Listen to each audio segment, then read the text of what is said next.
पक्का बात जान रहा है कुड़मी मरले सरग नहीं जात कुड़मी मरले घर भीतर जात यदि कुड़मी घर भीतरे ना रहतला तो तोहिन कहा जीतिया माह में जखन तोहिन बांध जाया संजत करे तखन गतुन पानी काके दे बुढ़ा गिला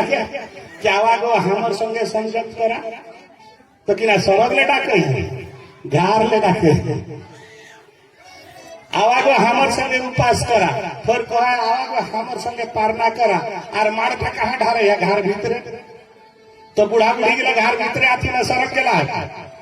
तो जय गो के सरग पाठा वाला है उगला के चाड़े डाका है